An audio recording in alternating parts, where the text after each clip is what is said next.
नमस्कार मित्र आणि मैत्रिणींनो. या व्हिडिओमध्ये मी तुम्हाला ब्लाउज पीसचा वापर करून एकदम युजफुल गोष्ट कशी तयार करायची हे दाखवणार आहे. बऱ्याच वेळेला आपल्याकडे साडीतले उरलेले ब्लाउज पीस देखील असतात किंवा ओटीत आलेले देखील ब्लाउज पीस असतात. बरेचसे ब्लाउज पीस आपले असेच पडून असतात. तर त्याचा वापर करून आपण एकदम छान गोष्ट या व्हिडिओमध्ये बनवणार आहोत आणि तुम्हाला देखील ती नक्की आवडेल. चला तर मग व्हिडिओला सुरुवात करूया. माझ्याकडे देखील हे ब्लाउज पीस आहे. हेच आपण आज यूज करणार आहोत. आता सगळ्यात पहिल्यांदा या ब्लाउज पीसचे एक साइडचे जे काठ आहेत ते मी यातले कट करून घेणार आहे. आपल्याला फक्त एक साइडचे काठ जे आहेत ते इथे ठेवायचे आहेत. दुसऱ्या साइडचे जे काठ आहेत ते मी इथे कट करून घेणार आहे. आता फोल्ड करून हा खालचा एक्स्ट्राचा जो भाग आहे तो देखील मी इथे कट करून घेतलेला आहे. याचं एक्झॅक्ट मेजरमेंट जे आहे ते लांबीला 33 इंच आणि रुंदीला 16 इंच असं आपल्याला घ्यायचं आहे. आता मी हे एक्स्ट्राचं जे कापड आहे ते सगळं कट करून ब्लाउज पीस जे आहे ते सरळ कट करून घेत आहे. आता आपलं हे परफेक्ट मेजरमेंटचं कट झालेलं आहे. याचे मी 2 पीस कट करून घेत आहे.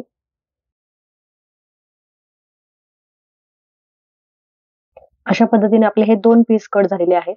याच्यामध्ये आपल्या ह्या 2 वस्तू तयार होणार आहेत. जसं की मी सांगितलं, याची लांबी जी आहे ती 33 इंच आहे आणि रुंदी जी आहे ती 16 इंच आहे. हे जे एक्स्ट्राचं उरलेलं कापड होतं त्याचे आपण स्ट्रिप्स कट करून घेणार आहोत. आता सगळ्यात पहिल्यांदा जी उलट बाजू आहे ती मी वरती केलेली आहे. त्याची एक साइड जी आहे ती अशा प्रकारे मी फोल्ड करून घेत आहे.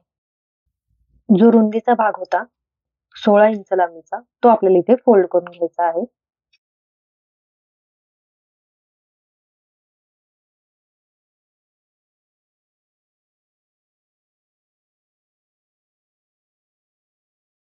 आता कापडाची आपल्याला अशा प्रकारे घडी करून घ्यायची आहे.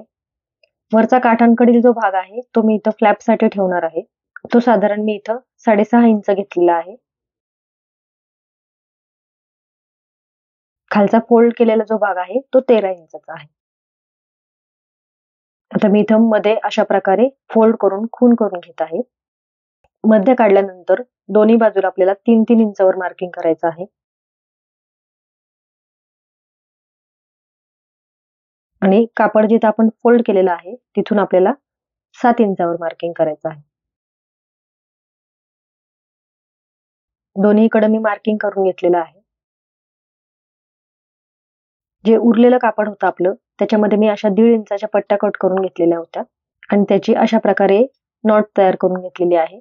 अशा प्रकारे फोल्ड करून आपल्याला ह्या 4 नॉट बनवून घ्यायच्या आहेत.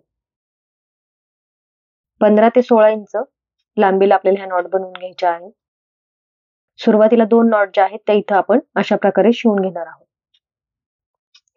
इथं जे मार्किंग केलेलं आहे त्याच्यावर दोन्ही नॉट ज्या आहेत त्या आपल्याला अशा प्रकारे शिवून घ्यायच्या आहेत.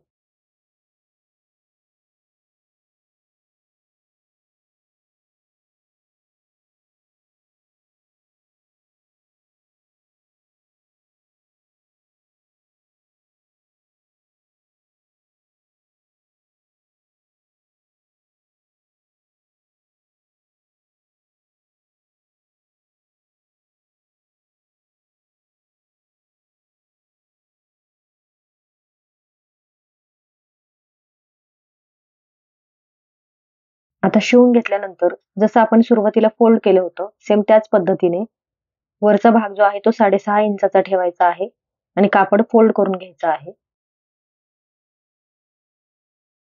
सरळच भाग आपल्याला कापडाचा वरती ठेवायचा आहे आणि दोन्ही साईडला आपल्याला अशा प्रकारे टिप मारून घ्यायची आहे.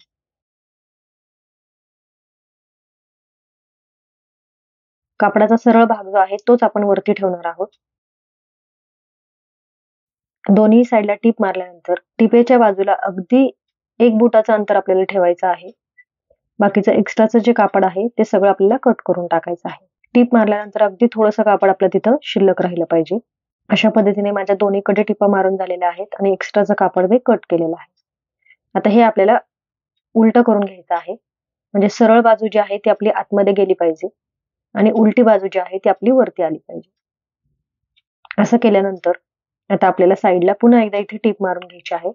आता आपल्याला इथे 1/2 इंचाचं अंतर घ्यायचं आहे आणि दोन्ही बाजूला अशा प्रकारे टिप मारून घ्यायची आहे. अशा प्रकारे फोल्ड केल्यामुळे कापडाचे कोणतेही धागे दोरे निघत नाहीत. आणि आपल्याला तिथं एक्स्ट्रा पट्टी लावून फोल्ड करण्याची देखील गरज नाही. त्याच्यामुळे आपण हे जे आहे ते अशा प्रकारे शिवून घेतलेलं आहे.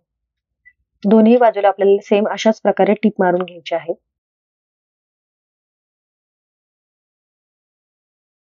इथे मी दोन्ही बाजूला टिप मारून घेतलेली आहे.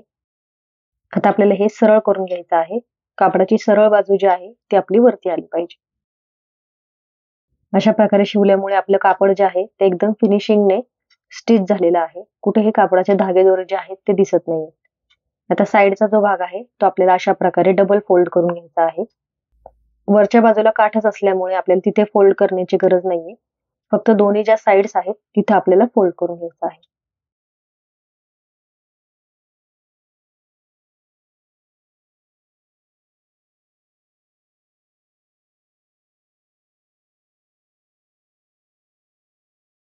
अशा पद्धतीने दोन्ही बाजू ज्या आहेत त्या मी फोल्ड करून घेतलेल्या आहेत. आता आपल्याला त्या फ्लॅपला देखील सेम या 2 नॉट ज्या आहेत त्या अशा प्रकारे शिवून घ्यायच्या आहेत. आधीच्या ज्या नॉट शिवलेल्या आहेत त्याचं मार्किंग जे आहे बरोबर त्याचप्रमाणे आपल्याला मार्किंग करून ह्या नॉट ज्या आहेत त्या शिवून घ्यायच्या आहेत. आधीच्या ज्या नॉट आहेत आपल्या बरोबर त्या नॉटच्या मार्किंगच्या इथेच आपल्याला फ्लॅपवर मार्किंग करायचं आहे आणि तिथे आपल्याला ह्या 2 नॉट शिवून घ्यायच्या आहेत.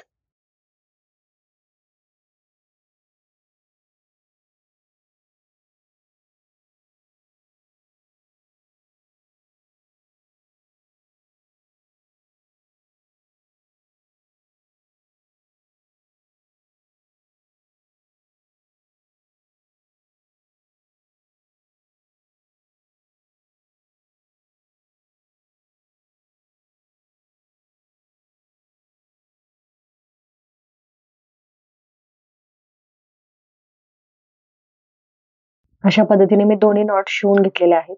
असं आपलं सुंदर साडी कव्हर रेडी झालेलं आहे.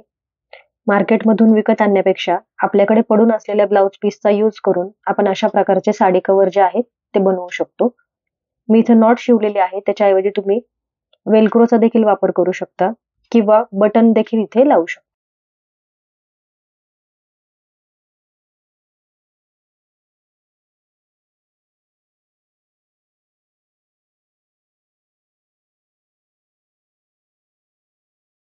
तेरा बाय 15 इंचाचं आपलं सुंदर असं हे साडी कव्हर तयार झालेलं आहे.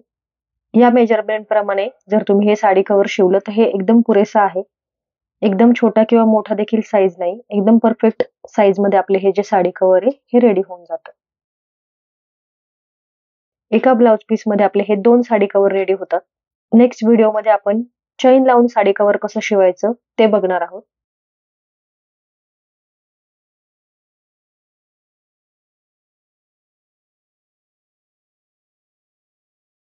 साडी आणि ब्लाउज आपल्या दोन्ही ह्या कव्हर मध्ये बसून जातं. कुठे फंक्शनला देखील आपल्याला जर जायचं असेल तर आपण अशा प्रकारे साडी कव्हर मध्ये पॅक करून आपली जी साडी आहे ती घेऊ शकतो. घरी ऑर्गनायझेशन मध्ये देखील आपल्याला याचा खूप चांगला उपयोग होतो.